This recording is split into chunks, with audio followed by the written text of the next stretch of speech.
നമസ്കാരം. ആലപ്പി അഷ്റഫ് കണ്ടതും കേട്ടതും എന്ന എൻ്റെ ചാനലിലേക്ക് ഏവർക്കും സ്വാഗതം. വിജയം എന്നത് പരിശ്രമം എന്ന ചക്രത്തിലോടുന്ന ഒരു വാഹനമാണ്. എന്നാൽ ആത്മവിശ്വാസം എന്ന ഇന്ധനമില്ലാതെ ആ യാത്ര അസാധ്യമാണ്. തമിഴ്നാട്ടിൽ ലൈംഗിക അതിക്രമങ്ങൾക്കെതിരെ ഒറ്റയ്ക്ക് നിന്ന് പോരാടിക്കൊണ്ടിരിക്കുന്ന ചിന്മയി എന്ന ഗായികയുടെ ധീരമായ പോരാട്ടങ്ങളുടെ നാൾ വഴികളിലൂടെ നമുക്കൊന്ന് കടന്നു ചെല്ലാം.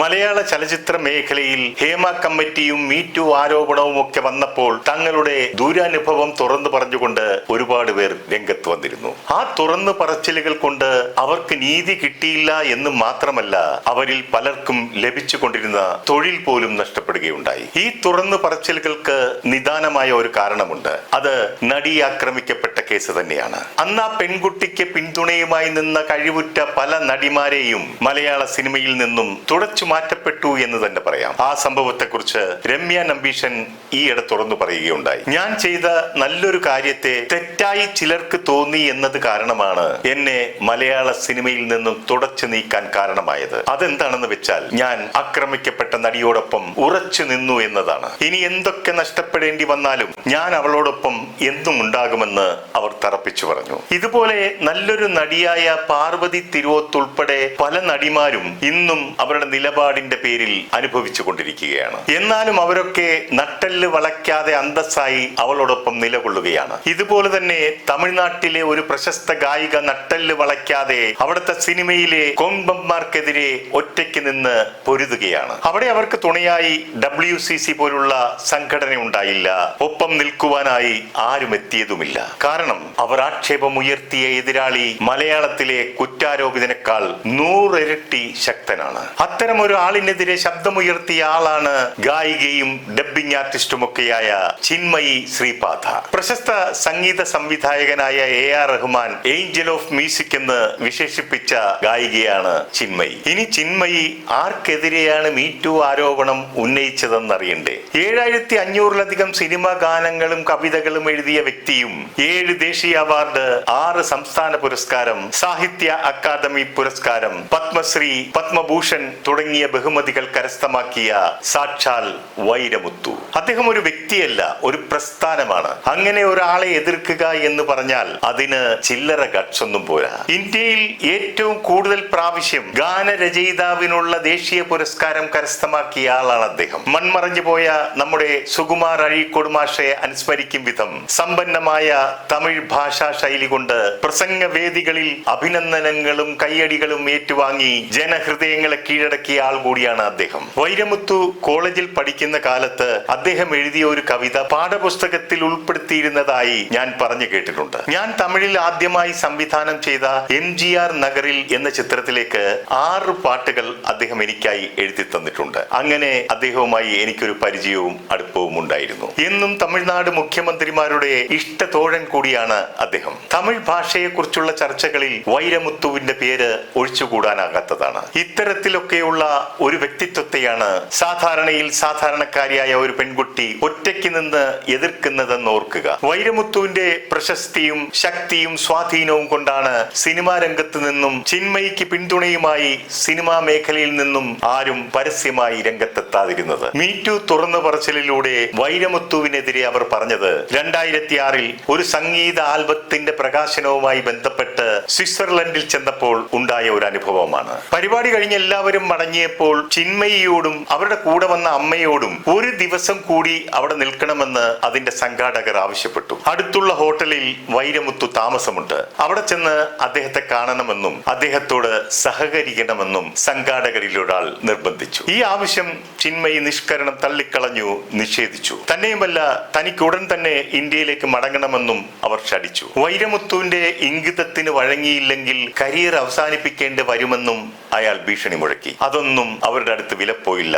അവർ നാട്ടിലേക്ക് മടങ്ങി. പിന്നീട് അവർക്ക് വൈരമുത്തുവിന്റെ ഭാഗത്തു നിന്നും നേരിട്ട് ഒരു അനുഭവം ഉണ്ടായി. ഒരു ഔദ്യോഗിക രേഖ കൈമാറുവാനായി ചെന്നൈയിലെ വൈരമുത്തുവിന്റെ വീട്ടിലെത്തിയപ്പോൾ വളരെ സ്നേഹപൂർവ്വം അവരെ വീടിനുള്ളിലേക്ക് കൂട്ടിക്കൊണ്ടുപോയി അവരെ മോശമായ രീതിയിൽ സ്പർശിക്കുകയും കെട്ടിപ്പിടിക്കാൻ ശ്രമിക്കുകയും ചെയ്തു. ചിന്മയിയുടെ ഈ തുറന്നു പറച്ചിൽ തമിഴ്നാട് മക്കൾ വലിയ ഞെട്ടലോടെയാണ് ശ്രവിച്ചത്. അവർ ആരാധനയോടെ നോക്കിക്കണ്ടിരുന്ന ആദരണീയനായ ആ വലിയ മനുഷ്യന്റെ വിഗ്രഹം വീണുടഞ്ഞു. വലിയ വാർത്താ പ്രാധാന്യത്തോടെ എല്ലാ മാധ്യമങ്ങളിലും ആ വാർത്ത അച്ചടിച്ചു വന്നു. ചിന്മയി വൈരമുത്തുവിനെ കുറിച്ച് പറയുന്നത് അദ്ദേഹം തന്റെ പണവും അധികാരവും സ്വാധീനവും ഉപയോഗിച്ച് സ്ത്രീകളെ കീഴ്പ്പെടുത്തുന്ന ആളാണെന്നാണ്. ഈ വിഷയം തമിഴ്നാട്ടിലെങ്ങും ആളിക്കത്തിയപ്പോൾ Chinmayi national commission for women, Tamil Nadu DGP എന്നിവർക്ക് പരാതി നൽകി. എന്നാൽ ആ പരാതിയിന്മേൽ ഒരു തുടർ നടപടികളും ഉണ്ടായില്ല.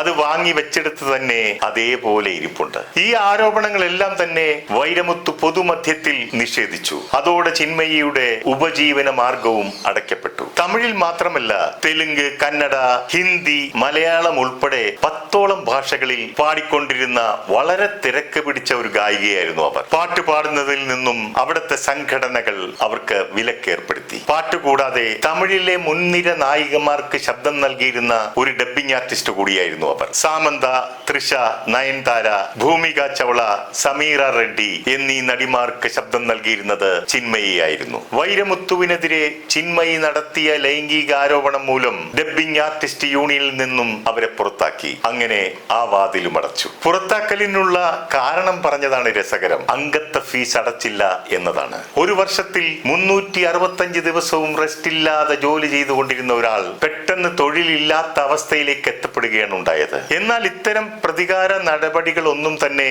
അവരെ നിശബ്ദയാക്കാൻ ഉതകുന്നതായിരുന്നില്ല. അവർ കൂടുതൽ കരുത്താർജിച്ച് പൊതുസമൂഹത്തിന്റെ മുൻപിൽ പ്രത്യക്ഷപ്പെട്ടു. ഇത്തരം പ്രവണതകൾക്കെതിരെ ശക്തിയുക്തം പ്രതികരിക്കുകയും വാദിക്കുകയും ശബ്ദമുയർത്തുകയും ചെയ്തുകൊണ്ടേയിരുന്നു. സ്ത്രീകൾക്കും കുട്ടികൾക്കുമെതിരെ നടക്കുന്ന ലൈംഗിക ആക്രമണത്തിനെതിരെ അവർ പടവാൾ ഉയർത്തി. ഡോക്ടർ പാൽ നടത്തിയ ഒരു ഇന്റർവ്യൂവിൽ ചിന്മയി വളരെ ഗൗരവമേറിയ ഒരു കാര്യം വെളിപ്പെടുത്തുകയുണ്ടായി. അവർ കൂടി പങ്കെടുത്ത ഒരു റിയാലിറ്റി ഷോയിൽ നടന്ന സംഭവമായിരുന്നു അത്. 7 വയസ്സ് പ്രായമുള്ള ഒരു പെൺകുഞ്ഞ് അവരോട് വെളിപ്പെടുത്തിയ കാര്യമാണത്. One child told me digitally raped her, inserted his finger into the vagina. She was not able to explain what it was.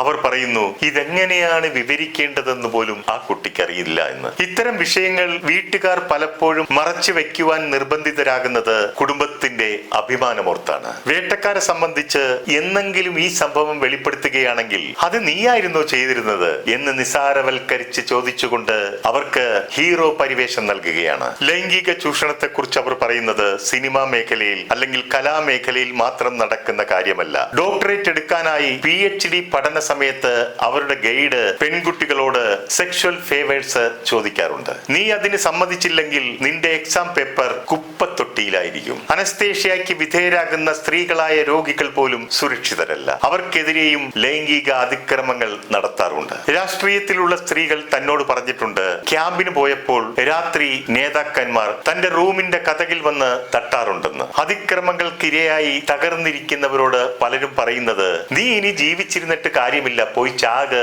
എന്നാണ്. ഇതിനൊരു വിപ്ലവകരമായ മാറ്റം ഉണ്ടാകേണ്ടത് ഇവിടത്തെ സിസ്റ്റത്തിലൂടെയാണ്.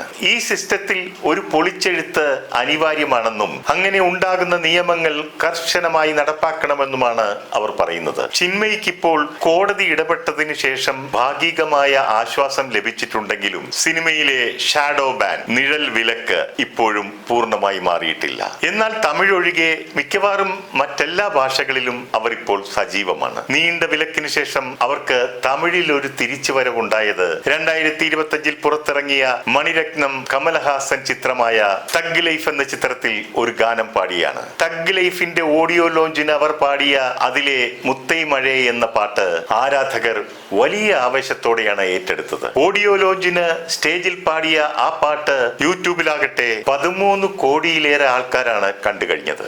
ഇത്രയൊക്കെ പ്രതിസന്ധികളെ നേരിട്ടിട്ടും ചിന്മയിയുടെ പോരാട്ട വീര്യത്തിന് അല്പം പോലും മങ്ങലേറ്റിട്ടില്ല. അവർ അവരുടെ നിലപാടുകളിൽ തന്നെ ഉറച്ചു നിൽക്കുകയാണ്. അവർ ആവർത്തിച്ച് ഇപ്പോഴും പറയുന്നുണ്ട്, സ്ത്രീകൾക്ക് നേരെ നടക്കുന്ന അതിക്രമങ്ങൾക്കെതിരെ ഞാൻ ശബ്ദിച്ചുകൊണ്ടേയിരിക്കുമെന്ന്. ചിന്മയിയുടെ മുന്നോട്ടുള്ള ജീവിത വഴികളിൽ നന്മകൾ ഉണ്ടാകട്ടെ എന്ന് ആശംസിച്ചുകൊണ്ട് നിർത്തുന്നു. നന്ദി, നമസ്കാരം.